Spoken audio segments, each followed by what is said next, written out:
I've been saying for years that timing is everything when it comes to wildlife encounters. Right now, surrounded by playful Peel's black-chinned dolphins in the Magellan Strait, this sentiment couldn't be more true. These curious cetaceans are putting on quite a show, diving under our zodiac and surfacing with splashes that send sprays of icy water across our faces. Just minutes ago, we were chasing distant whale spouts on the horizon. Now, nature has brought us our own private performance. Looking back towards shore, the lighthouse stands sentinel on the cliff, just as it has for generations. But today, this historic beacon marks more than just safe passage through treacherous waters.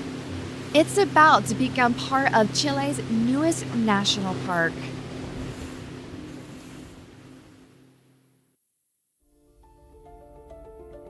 Being here feels like witnessing history unfold in real time.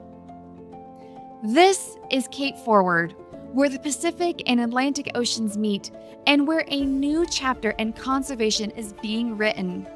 The story of this place and the extraordinary efforts to protect it challenges conventional approaches to creating national parks in the 21st century.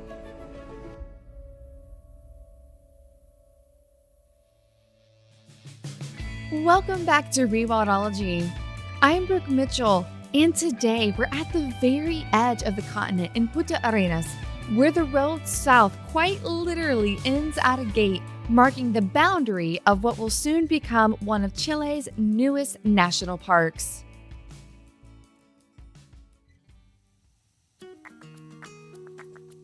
After a pre-dawn departure and several hours of driving south from Torres del Paine, we've arrived in Punta Arenas, where I'm meeting Gabriela Garrido, a marine biologist and project coordinator for Rewilding Chile.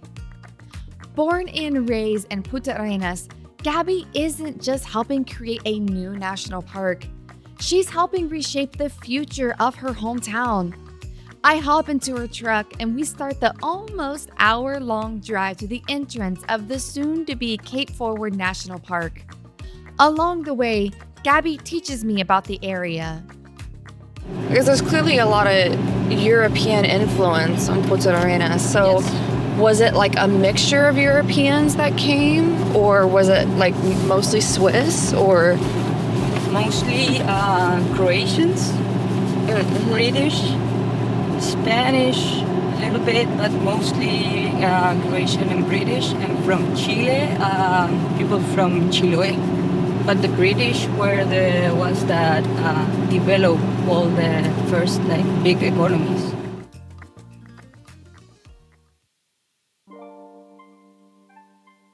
Punta Arenas, situated along the Magellan Strait, has been a crucial crossroad for centuries. Before the Panama Canal, every ship traveling between the Atlantic and Pacific had to pass through these waters. The British East India Company, commercial steamships, explorers, and traders, they all stopped here. From 1850 until 1890, all the steam navigation was very important through the Magellan Strait. There was not built the Panama Channel, so all the transit from the Atlantic to the Pacific was from here. So Punta Arenas was a strategic point that provided all the ships with forest. They were steamboats. The main transit was from Liverpool to Valparaiso. Wow. Yes.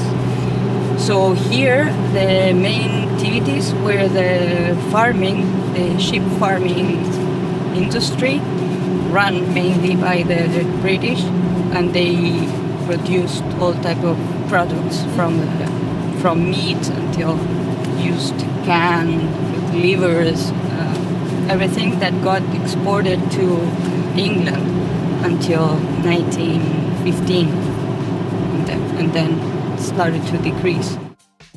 Driving away from the city, Gabby explains the history of Agua Fresca.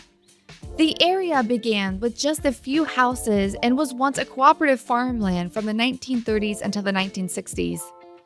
The history runs deep.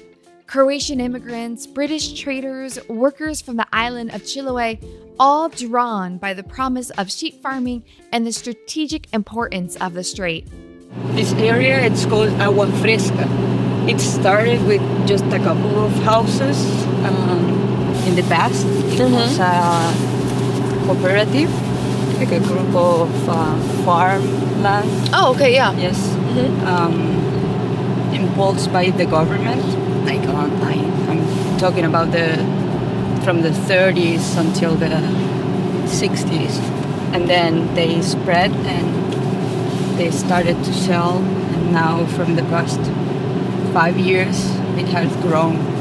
So all these little plots? This is one of the main estancias that were here.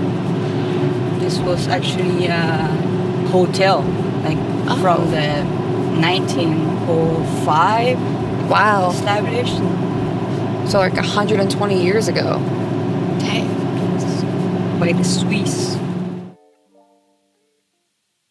But today, we're not here for the past. We're here for the future. This location in particular is significant within the Route of Parks of Patagonia vision. While most of the existing 17 parks in the route protect inland mountains, glaciers, or forests, Cape Froward will fill a critical gap by preserving the southern coastal transition zone where the continent meets the sea. It will serve as the southernmost anchor in this 1,700-mile conservation corridor, completing the protection of ecosystems from the temperate rainforests of Pumalin in the north to these wind-swept southern shores where two oceans converge. So how did the idea of this park come to be? It's the last distribution area of the Wemun at one point, but also contains a very particular ecosystem that has not been represented on other national parks. So it's important on that matter too. But also it is a project that has a very social aspect. It will bring to Punta Arenas very strong development opportunity around conservation of an area to move local economy, and also this territory, other are claimed by the indigenous community that it's called the Kawésqar. Perhaps the most revolutionary aspect of Cape Froward's creation lies in its relationship with indigenous communities. The Kawésqar people have lived in this region for thousands of years, developing sophisticated ways of life adapted to these marine environments. Now they have the opportunity to be a part of the park's future through co-administration agreements. We have four natives nations here. You have the Sarnams, Yagan, Kawésqar, and the Welches. So Kawésqar are one of them. They were nomads and moved through the channels. And you still have people, they're not that much, but they are, part of them. You have 17 communities. They are grouped around families. And some of them are all about development and they work with the salmon fishing industry. But others are for the conservation of the ocean, of Patagonia, all these ecosystems. So you have both worlds, but this park in particular, which I love, and that's my very goal to really connect them, because for all the communities with a different thinking, this represents a good opportunity for them to develop, because from this point to the south until the end of the road where the park will start, you have concessions, but only for them, Kawésqar communities. Oh, okay. So they are actually the closest neighbors of the park. So like so it sounds like they might be open to like hosting tourists and giving like cultural Yes. Activities and stuff. Because like everywhere they are very relictic community and poor. Yeah. Actually. So this presents economical development, and also here in Chile you have the possibility for them to ask for the co-administration of the park. Oh, cool. So they'd actually have... That's more interesting too. Yeah. So they could actually be a part of the decision making of the park. Yes. Wow. That is incredible. As we reach the end of the road, Gabby points to what looks like an ordinary trailhead, telling me with obvious pride that this will be the entrance to Cape Froward National Park. We're here? Yes. Oh my gosh. This is the end of the road. Literally, there is a gate. Yes, we have to walk.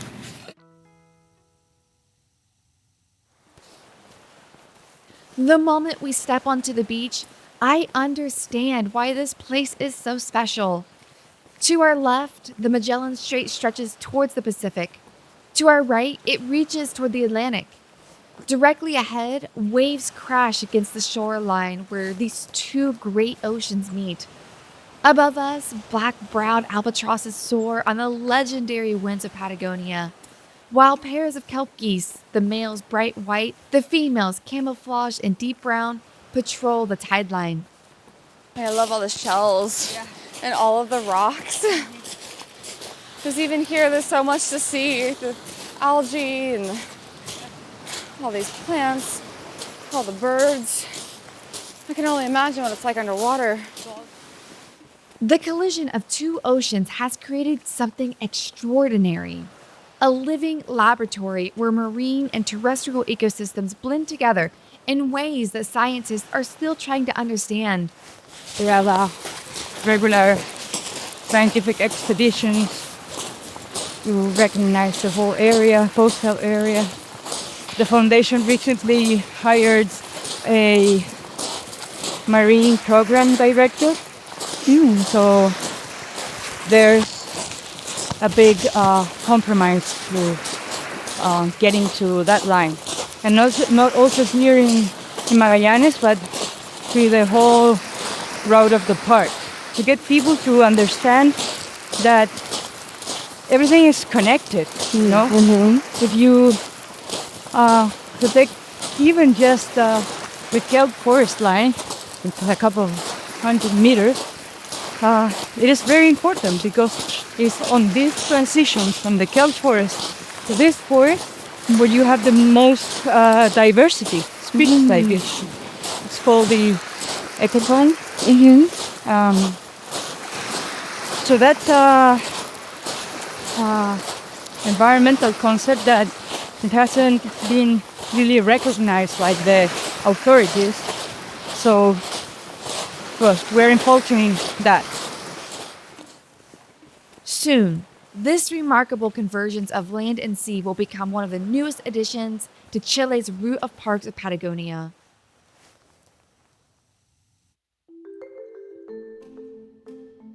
Creating a national park isn't as simple as drawing lines on a map. It's a complex dance of ecology, politics, and community relations. After a 2.5-mile trek across rocky beach terrain, we arrive at a rundown estate. The building's former grandeur still shines through the weathered walls and chipped paint. Gabby tells us that this home will more than likely become the headquarters of the new park after it's been restored. We grab our lunches from our packs and take a seat on the weather-faded terrace. Gabby pulls out a map and tells us the story behind Cape Froward. She explains that the foundation acquired this land at the end of 2021, some 93,492 hectares. But that was just the beginning. What started as an ambitious conservation project has grown even bigger. Just last week, news so recent that the government hadn't even been informed yet on the date we recorded this conversation, Rewilding Chile purchased another 34,000 hectares. So the project started with the acquisition of this land, which is in orange. The foundation got to buy this land by the end of 2022, November. I don't know if in acres, but this is 492 hectares. So with that land, what it happened is that on March this year, they proposed the president to donate this, and the government will give this area in yellow and this area. That actually now they are fiscal protected areas. Yes, patrimonial areas. They're not managed by the Forestry Service, but they are protected. And the government said yes, okay, and that is what it's going to be part of the plan. New news, but the foundation just bought this land last week. Last week? Oh my gosh. Yes, we are going to also integrate to this donation. So almost another 34,000 hectares. Right there, right? Wow. Yeah, and this is the future one. We're going for that one next. So this whole area will be around 250,000 hectares. A national park. And we're here. Wow. So this is barely even touching the surface of what this is going to be. Yes. Wow. This is 5 kilometers. 5 kilometers was 250,000 hectares. Yes.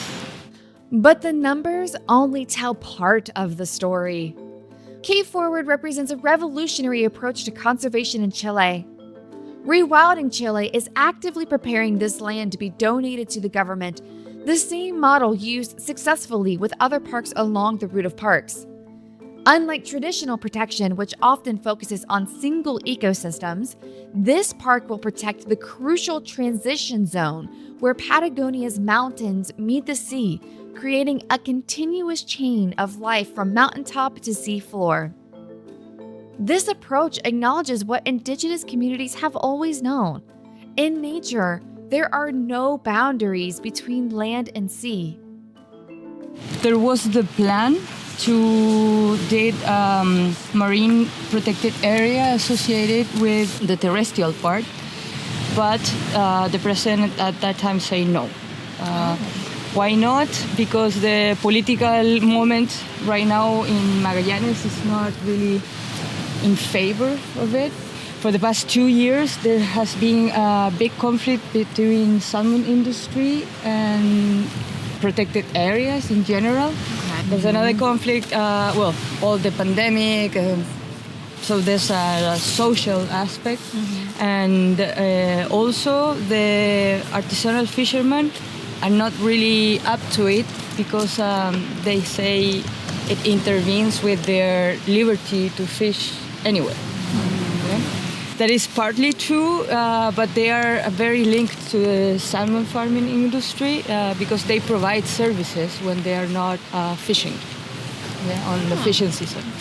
In terms of terrestrial establishment of this new park, there's a very positive idea of it, so it should be very fast.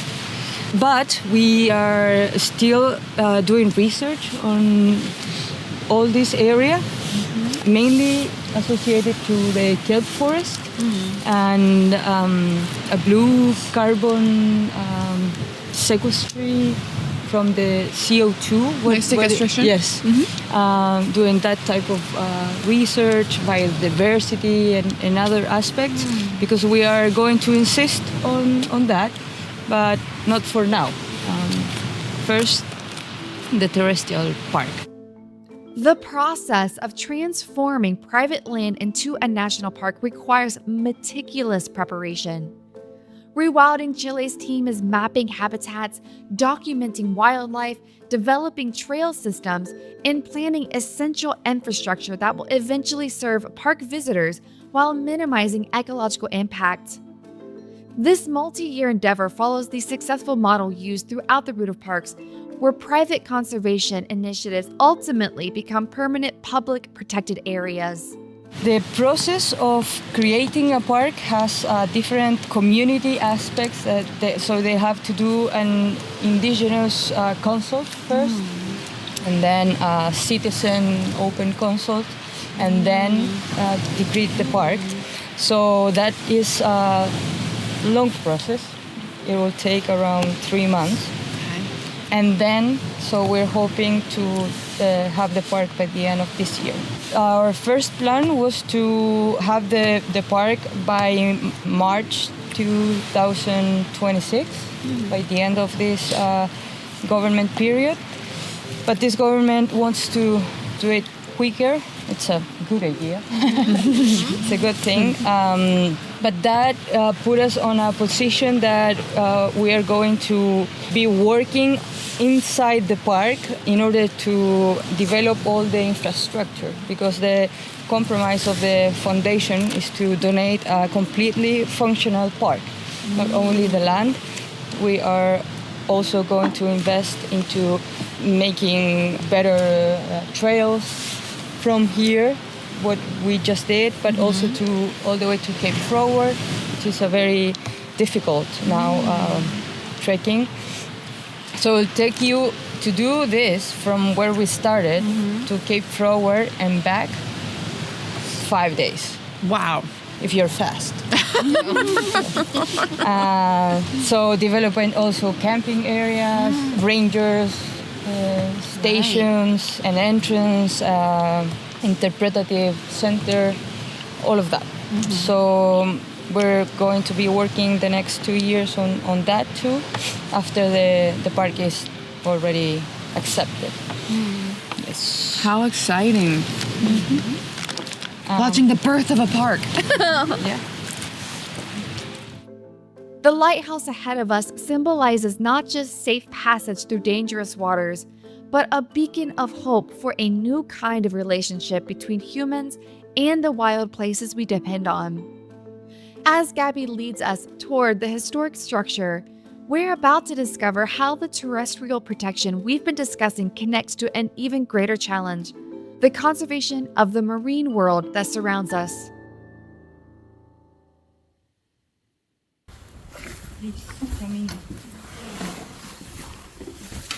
Oh my gosh. We've arrived at the lighthouse, and I'm blown away by what I see. Back in town, Gabby and other artists turned an old slaughterhouse into a beautiful museum detailing the history of the region. Here, they're turning this old, weathered building into a museum showing the region's role in the whaling industry. They even have a fully intact humpback whale skeleton lying in the middle of the room, waiting to be hung from the ceiling once the rafters are strong enough to bear the massive frame. We wander room after room, marveling at ship reconstructions from indigenous and European sailors, sculptures of people from the past who had an impact on developing the region, and photo after photo showing the evolution and collapse of the whaling industry in the Magellan Strait. I reached the back of the half-restored building and climbed the narrow, winding staircase to the lighthouse's lantern room. Overlooking the entire Magellan Strait, the connection between land and sea becomes impossible to ignore. Below us, a kelp forest sways in clear waters of the strait. These underwater forests serve as crucial carbon sinks and nurseries for marine life. Chile has already taken bold steps in marine conservation. The country has protected over 43% of its exclusive economic zone, an area of approximately 1.5 million square kilometers, making it one of the world leaders in marine protection.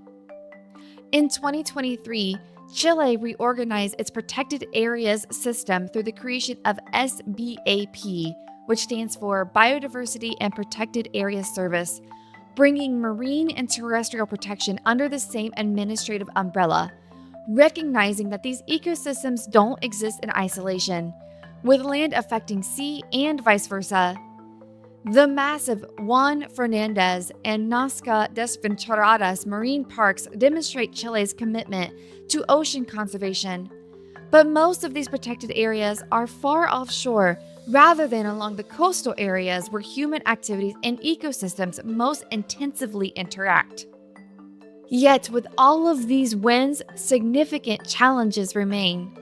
The salmon farming industry, Chile's second largest export sector, providing thousands of jobs and economic stability to many communities, is looking to expand southward from its established operations in Chiloé. While economically vital, intensive salmon aquaculture brings environmental challenges including nutrient pollution, antibiotic use, and escaped fish competing with native species. This creates a complex balance act between economic development and ecosystem health. The pressure on marine resources is intense, and finding common ground between conservation and industry requires thoughtful planning. Despite these challenges, there's reason for hope. Rewilding Chile recently hired its first marine program director, signaling a serious commitment to ocean conservation. The vision? To connect and protect the rich ecosystems along Chile's southern coast, increasing Chile and Patagonia's marine protected areas from 1% to 10%. And this is the whole route of the parks that the foundation has been creating. And so the projection also is to now start also focusing on the marine conservation aspect. So we're thinking it's the same national parks route, but now with a marine national parks route that could be connecting the whole ecosystems of southern Chile. As if to underscore the importance of marine protection, our return journey provides an unexpected encounter. First, we spot whale spouts in the distance. Then, as we're tracking them, a pod of dolphins appears, turning our zodiac ride into an impromptu wildlife watching expedition. Watching these dolphins play in waters that have carried ships for centuries, I'm struck by the deeper significance of this moment.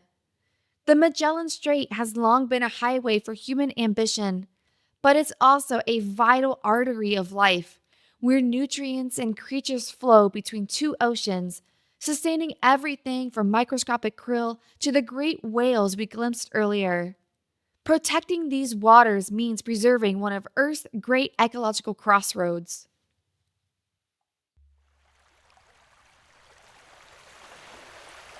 As the sun sets over Punta Arenas, painting the Magellan Strait in shades of gold, I reflect on the layers of history in this landscape. For centuries, this strait has been a beacon of human ambition, a crucial shipping route, a source of wealth from whaling and fishing, a gateway to Antarctica. Now, with the creation of Cape Froward National Park, we're writing a new chapter in that story, one that recognizes the inseparable connection between land and sea, between human communities and natural ecosystems. The challenges ahead remain significant, balancing conservation with local livelihoods, protecting marine ecosystems in the face of industrial pressure, ensuring that indigenous communities benefit from and help guide conservation efforts. But watching Gabby work, seeing her move seamlessly between scientific discussions about kelp forests and sensitive negotiations with local communities, I'm reminded of how conservation in the 21st century encompasses more than pristine wilderness preservation. Conservation today reimagines our relationship with nature in ways that benefit both human communities and wildlife.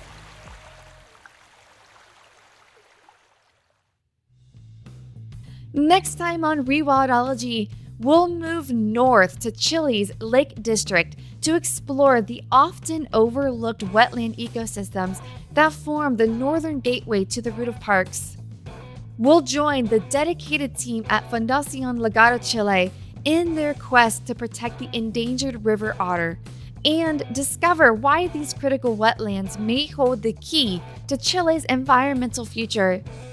It's a story of conservation happening not in remote wilderness, but right where people and nature intersect every day.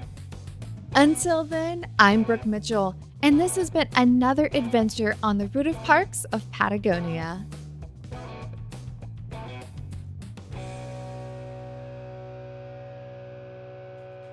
I want to invite you to become part of something bigger than just this podcast. This series is actually one pillar of a larger initiative called Rewildology's Project Patagonia, where conservation truly meets adventure. Project Patagonia is built on 3 elements: listen, experience, and protect. You're already participating in the first pillar by listening to this podcast series. But if you're inspired to go deeper, you can join us in the field for the second pillar, experience. In April 2026, I'll be leading a small group of just 10 people on an unforgettable expedition to track pumas and explore the majestic mountains of Torres del Paine National Park. This intimate adventure includes expert-led puma tracking, meetings with conservation researchers, hiking through breathtaking landscapes, and even kayaking to the magnificent Great Glacier. You'll literally follow in the footsteps of the stories you're hearing in this podcast. The third pillar, protect, is where your passion can translate into direct conservation impact. Through our partnership with Panthera, the global wildcat conservation organization, your support helps fund crucial work to protect pumas and their habitats throughout Patagonia. Your donations help bridge divides between fragmented habitats, develop solutions for human-wildlife conflict, implement wildlife corridors, and support cutting-edge research. Whether you choose to listen to this series, join our expedition, make a donation, or all 3, you become part of a community dedicated to preserving one of Earth's most spectacular regions. To learn more about Project Patagonia and how you can get involved, visit rewildology.com/Project Patagonia. Together, we can ensure that the root of parks of Patagonia continues to thrive for generations to come.